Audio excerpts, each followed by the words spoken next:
talk about direct response marketing design for copywriters and other non-designers. Now, this comes from a subscriber question.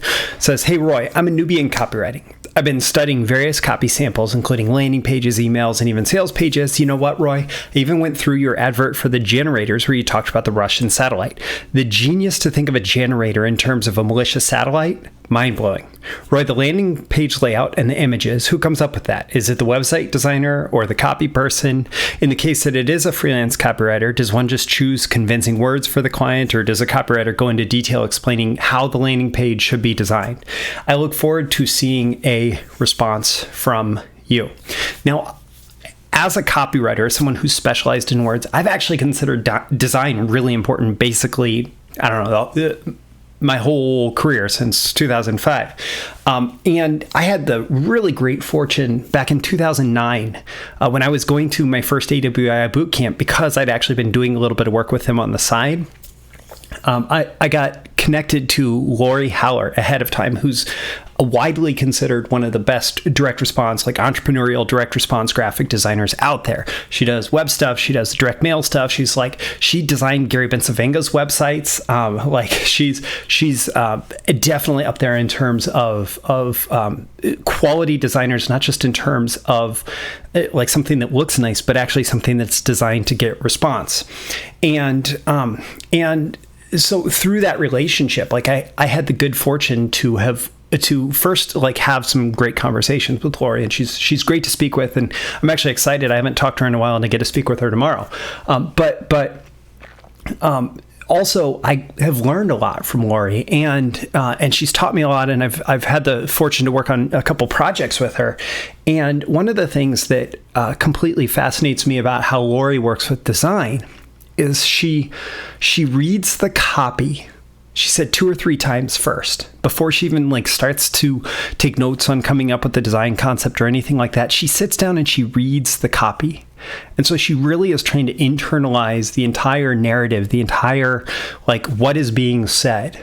And as soon as she gets there, as soon as she like starts to understand what's being said, then she can start to think about, okay, how does this need to be represented or highlighted visually? How do the different messages in here, how do they translate into some kind of visual presentation, including what images are we going to use, what style of design, how designed is it going to look versus how like pieced together, and all of that goes into the decision making, and it's intimately tied to the copy. And for me, like design has always been critical to response. Like I've said that, right? So I always, as a copywriter, contribute to design. Now I know other copywriters who don't. Like I've known other copywriters who like barely will leave any design notes at all in their copy. But for me, like when I'm putting something into a Word document, I'm trying to mock it up. I'm trying to like, I put in like images, like where I can find a stock image, or even not a stock image, but an image that I feel is right. I'll copy and paste that into my document, and I'll put a note that says like, this is where I got this from. Either like it is available as stock, or we need to find something like this to represent this. And when it's charts and things, like I'll include the markup, I'll include things like that, just everywhere that I can find it. Like I don't have to design something, right? But what I have to do is I have to put enough of a rough draft together that the designer can run with it, right? And so I always give these suggestions and design notes. And the other thing that I always try to do is I try to see the design before it goes out. Like I always want to see the design before it is put in the marketplace, because certain things, like for example, I had a promotion a few years back that ended up not doing very well out of the gate. And I hadn't had a chance to see it before it went live. The client just didn't pass it on to me. And when I saw it for the first time, like what was immediately clear is that the headline, which was like a short, like there's like a core couple words of the headline for this promotion, and it was designed like a logo, and it was like invisible, and it was over designed for what it needed to be for being a headline that's designed to drive readership. So I always like to see the design before it goes out to like catch anything like that. Or for example, a different promotion, like all the charts were designed futuristic, even though like it was based on somebody studying the past for chart ideas. I struggle to give you exactly what the juxtaposition is there, because I don't want to give away too much client stuff. But these types of things, you have to look at them and you have to think about them. Like, does this talking about this investment strategy suggest matrix-looking charts, or does it suggest something that looks more like maybe what you see on Yahoo Finance today?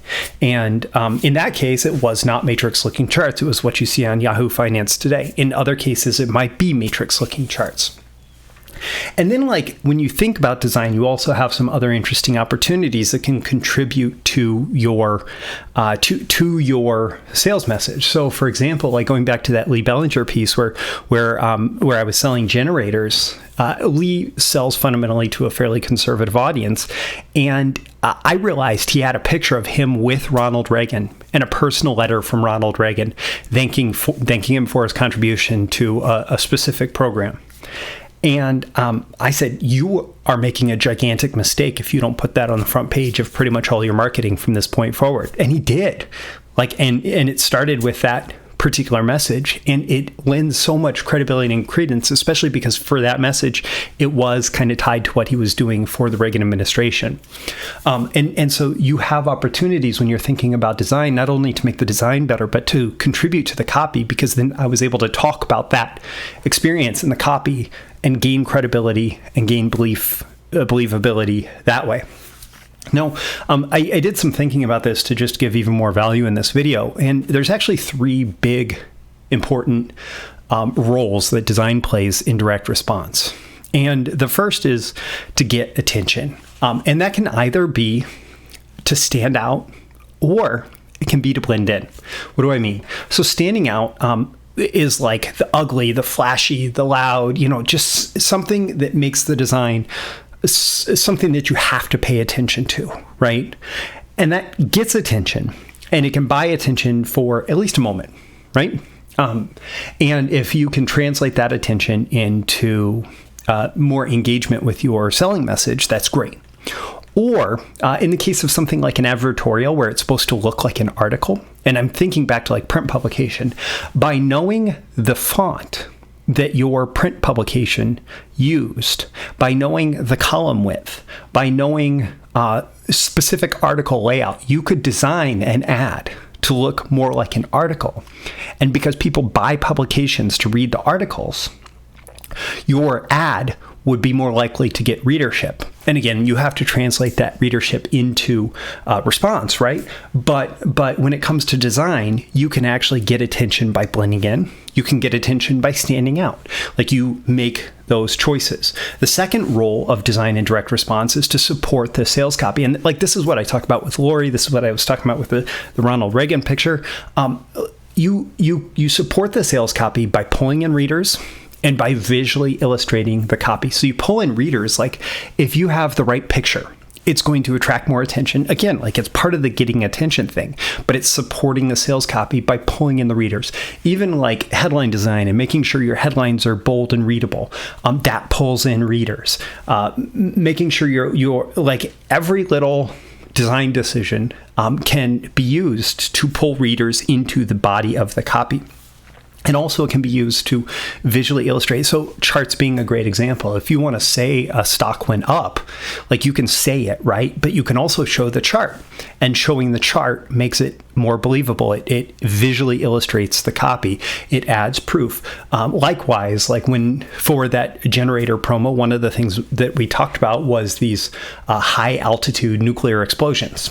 And I actually found a picture from Hawaii of a test of a high altitude nuclear explosion. And so I was actually able to find a government owned, so public domain picture of that explosion that we could use in the marketing. And it made all of it more believable. So again, visually illustrating the copy. And then the third role is to is to meet expectations of the market. So, for example, like there's a lot of assumptions that like the better it looks, the better response it's going to get. And that's almost never true, actually. But in certain markets, if it doesn't look good, you are going to diminish response. And so different markets require different design. And so like if you're selling something that's high ticket, you should probably have at least some high design.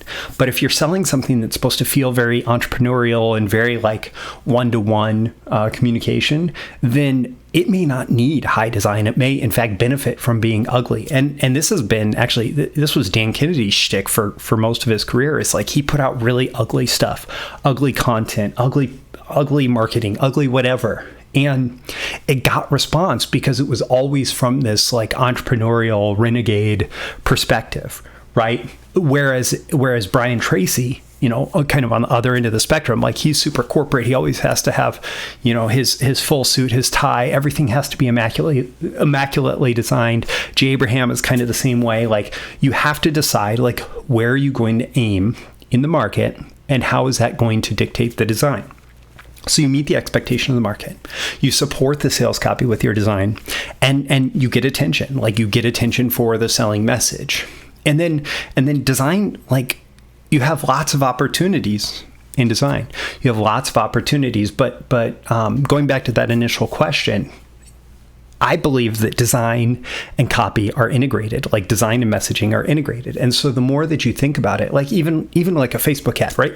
The Facebook picture should somehow contribute to the selling message. It should get the attention of the right people, that it brings them into the selling message and that drives them through. And then there should probably be some consideration for what the customer experience is like on the website. And so maybe that influences what the picture is going to be in the Facebook ad and so on. Like you can make those decisions, and those decisions are in part copy decisions. Those are in part design decisions, but the whole package is what creates success or failure. What do you think? Like, what's your experience? You can certainly leave a comment below. Let me know how much design thought you put into your marketing if you're a copywriter, or if you're a designer, maybe how much thought you want copywriters to put into their marketing.